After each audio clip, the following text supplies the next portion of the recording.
Une victoire 5-0 du Paris Saint-Germain face à Montpellier, un match parfaitement maîtrisé, même si Montpellier s'est retrouvé rapidement à 10 après l'expulsion de son gardien de but. Qu'est-ce qu'il faut retenir de cette soirée? C'est plusieurs moments assez forts et assez importants dans cette saison qui pourraient jouer un rôle pour le futur. Parce qu'on a vu d'une part Neymar qui a subi un nombre incalculable de fautes. Il en a subi 9 exactement. Sur les 15 que le PSG a eu sifflé contre lui, eh bien Neymar s'en est pris à l'arbitre, il a été énervé, il a récolté un carton jaune. C'est une attitude qu'il va devoir maîtriser parce que sinon ça pourrait lui jouer du tour, même si bien sûr il a encore une fois livré un match extraordinaire au niveau technique. Il y a eu un autre moment important, et celui-ci, on va en reparler longtemps, c'est la sortie de Kylian Mbappé, qui avait pourtant marqué un but, le 4e pour le PSG, mais qui, après avoir une soirée un petit peu difficile, où on l'a vu manquer des duels, rater quelques gestes techniques inhabituels, eh bien l'attaquant parisien s'est tout simplement opposé à son entraîneur qui lui avait donc demandé de sortir. On a vu une discussion entre les deux hommes, et surtout, il y a eu une mise au point très importante de Thomas Tuchel à l'issue de ce match. En conférence de presse,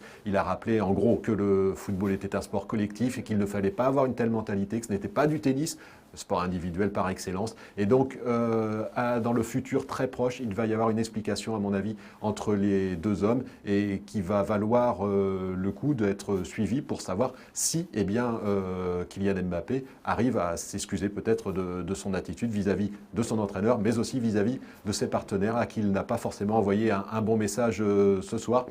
L'autre moment important de la soirée, c'est là encore dans le discours de Thomas Tuchel, ça concerne Neymar, puisque le Brésilien va célébrer son anniversaire ce dimanche soir, 3 jours avant la date officielle qui est le 5 février. Et donc, c'est une attitude qui ne passe pas forcément. On sait qu'il y a eu des précédents les 2 années passées. Et cette fois-ci encore, eh bien, pour la première fois, le club montre une opposition, une désolidarisation vis-à-vis de ce rendez-vous, parce que ça ne fait pas forcément bon effet. Quelle va être là encore l'attitude de Thomas Tuchel dans les jours à venir vis-à-vis du joueur? Eh bien, ce qui est certain, c'est que ce soir, l'entraîneur allemand a montré une prise de position assez forte et surtout, il a montré que le club restait l'autorité suprême. C'est un peu comme pour le transfert de Cavani avec Leonardo qui finalement n'a pas cédé aux tentatives du joueur uruguayen pour s'en aller. Le Cavani qui est resté sur le banc avant d'entrer en jeu en fin de match et de penser avoir marqué son 199e but qui a finalement été refusé, même si il faut retenir le public qui l'a bien accueilli ce soir au Parc des Princes. Donc à suivre dans les prochaines heures la réconciliation ou pas entre Tuchel et Mbappé, les suites de l'anniversaire de Neymar et ne pas oublier qu'il y a un rendez-vous sportif qui se présente très bientôt pour le PSG. C'est un déplacement à Nantes, ce sera mardi soir. Donc voilà, les prochaines heures vont être agitées et encore riches, un petit peu comme finalement cette soirée avec 5 buts, donc on le rappelle, par Paris contre Montpellier.